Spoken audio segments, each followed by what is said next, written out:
Hey, I've been meaning to ask, what do you need? For many of us, we don't stop to think about what we need until we're asked. So here I am. What do you need? For me, maybe I've just finished counseling a parent in crisis, and then I run to get my kid who is having a rough day and is determined to fight with everyone.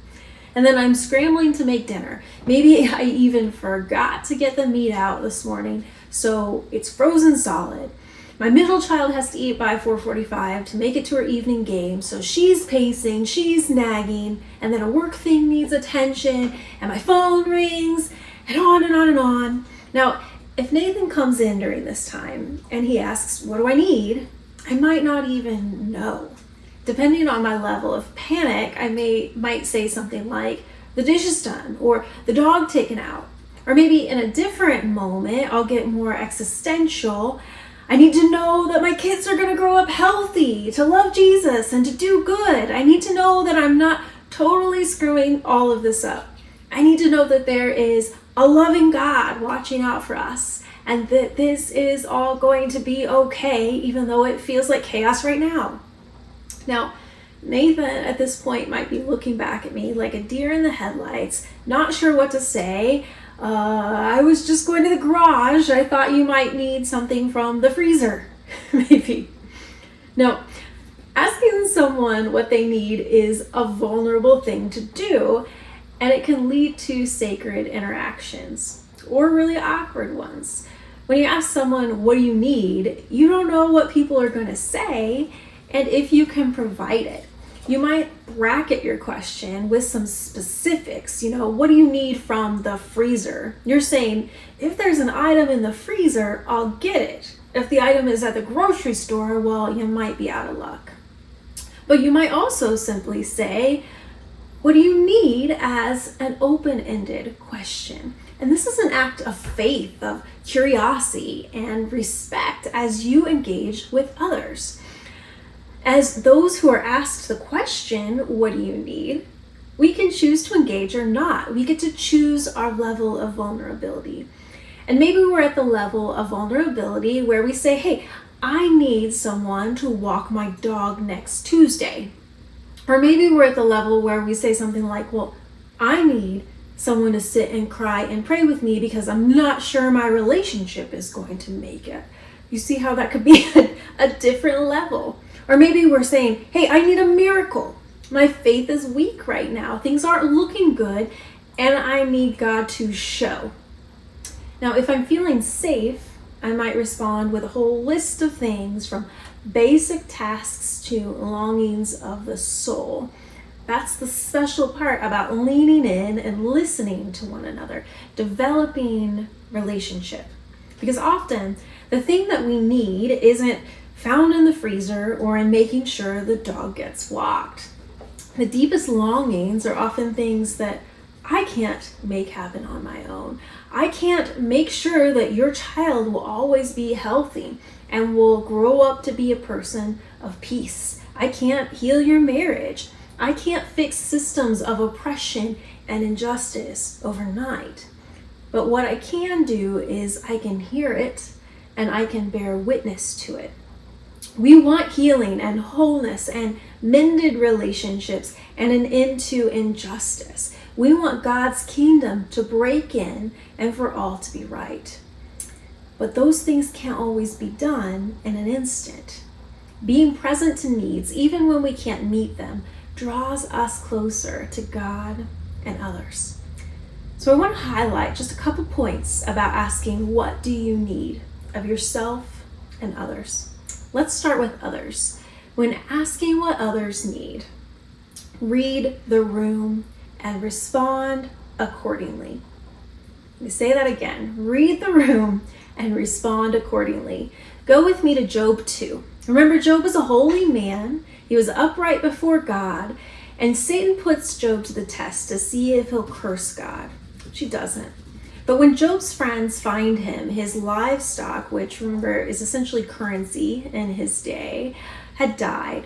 His servants had died, and all of his children had died in some sort of tornado-esque accident that caused the house to fall on them. So Job 2 verses 11 through 14 says this: when Job's three friends, Eliphaz the Temanite, Bildad the Shuhite, and Zophar the Naamathite, heard about all the troubles that had come upon him, they set out from their homes and met together by agreement to go and sympathize with him and comfort him. And when they saw him from a distance, they could hardly recognize him.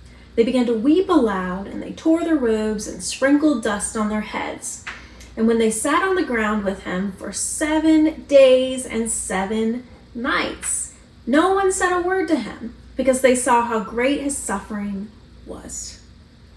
Now, in Job, we have a person who has suffered extreme trauma. For one, the trauma of losing his livelihood, where his present and his future well-being are very much so in question. Worldwide right now, the economy is a mess as we battle inflation, job insecurity, and recovering from the pandemic. Financial traumas are all around us. These are very real, and they impact every aspect of a person's life. And a scarcity mindset can creep in during these times, causing every decision to be skewed and suspect, making even the most mundane of daily decisions challenging. I also know that there are many of us experiencing emotional trauma from medical situations, broken relationships, loss of loved ones, like Job went through, and just life's hardships. That pain can seep deep into your bones, and it can weigh heavy. It can keep you awake at night. Some of us might very much so relate to Job in that. Now, Job's friends hear of his traumas, and they had to see him, and they offer solidarity in very specific ways. Initially, they react with his proper level of emotion. They match the amplitude of the situation. They are feeling with Job, and by weeping aloud and tearing their robes and giving this visual manifestation, they are recognizing that his traumas are indeed very real and worthy of the feelings of the moment. Now, we each have different ways of reacting to trauma and grief. I grew up in a church where congregants would show up in force with casseroles and household assistance should something traumatic happen to another member. It was kind of their way of tearing their clothes and rubbing ashes on themselves. Now, the important thing is not how, but that we show up with our presence when others need us. Now, I'm guessing that each of us knows what it's like to be alone in pain. That's not a good place to be. So let's not let others be there. Now, later, Job's friends sit with him for days, and they witness with their very presence the incredible weight of the trauma. Job's friends do this well. Scripture says they don't say a word. In fact, when they start using words after the 7 days, they get in trouble. So read the room, respond accordingly, and don't think that you have to fix everything, because you can't. And further, you might not even know what they need. There will be times when people are experiencing so much trauma that they can't articulate what they need. This is your chance to be incarnational, to just be present, or to assess the basic needs of living, like food and water, and meet those needs. You know, sometimes we think of ourselves like Genie from Aladdin. Remember when he's explaining what he does, and he's like, poof, what do you need? Poof, what do you need? We think that we have to show up with the answer and the solutions just like a genie. But really, we need to be more like Kristoff in Frozen 2, who shows up when Anna is knee-deep in the mess of trying to keep the kingdom from being destroyed. Have you ever been in a spot like Anna? You feel like you are literally knee-deep in the mess of trying to keep the kingdom from being destroyed. We all need a Kristoff sometimes. Someone who shows up and says, hey, what do you need? Be a Kristoff. He's ready to react to the situation and honest needs, not to impose his own solutions. Now, Kate Bowler, she was just 35 when she was diagnosed with stage 4 colon cancer. And she shared a list of things that people can do for others who are having a hard time. And she kind of compiled these into a book. These things are super practical and easy, but I wanted to share 2 of the things that she pointed out. Number 1 was bring gifts. And she says this: I am starving, but mostly I can never figure out something to tell people that I need, even if I need it. But really, bring me anything. Chocolate, a potted plant, a set of weird erasers. I remember the first gift that I got that wasn't about cancer, and I was so happy I cried. Now, number 2, she suggests, give compliments. She says this: unless you are used to speaking in a creepy, windowless van kind of voice, comments like these go a long way. Tell your friend something about his or her life that you admire without making it feel like a eulogy. So the question is, how can we show up for one another in ways that both explicitly show that we see the pain of the moment, and also that we are not afraid to sit with someone in the pain? During healthcare chaplain training, they use this analogy of a person at the bottom of a hole. And our job was not to offer them a rescue line and attempt to pull them out, because maybe we can't, but rather to descend into the hole to bear witness to their reality and be with them. When responding to the needs of others, again, read the room and respond accordingly. Now, we've dealt with the needs of others. What about your needs? Remember this about attending to your needs. If we are going to care well for others, we need to know what we need. So what do you need? What do you need physically, spiritually, emotionally to feel whole? We're not always the best at articulating what we need.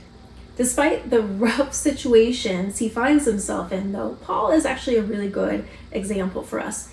Paul is pretty good at saying what he needs. And this might actually be part of the secret sauce in his ministry.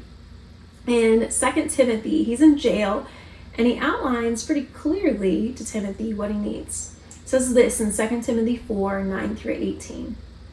It says, get here as fast as you can. Demas, chasing fads, went off to Thessalonica and left me here. Crescens is in Galatia province. Titus in Dalmatia. Luke is the only one here with me. Bring Mark with you. He'll be my right-hand man since I'm sending Tychicus to Ephesus. Bring the winter coat I left in Troas with Carpus, also the books and parchment notebooks. Watch out for Alexander, the coppersmith, fiercely opposed to our message. He caused no end of trouble. God will give him what he's got coming. At my preliminary hearing, no one stood by me. They all ran like scared rabbits, but it doesn't matter.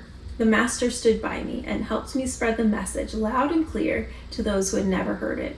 I was snatched from the jaws of the lion. God's looking after me, keeping me safe in the kingdom of heaven. All praise to him, praise forever. Oh, yes. Now, Paul offers us a moment of intense humility as he opens up to share what he needs, the grievances, the stuff. All of it is important. You can't be the best you can be until you can get to the heart of what you need. See, life is a balance of caring well for you and caring well for others. If your well is empty, there's nothing left to give to others. Asking, what do you need, is a vulnerable question with an assumption at its core. It assumes that we need one another. It assumes that I need you to care for some of my needs, just as you need me to care for some of yours. And it's done best when we recognize that caring for those needs ranges from bearing witness to needs before God to responding to the needs that are within our power to meet. Now, in response to this word, let's spend some time in Visio Divina, prayer through art. We'll begin our journey to awareness of needs, and we'll ask God to help us see our needs as well as the needs of others.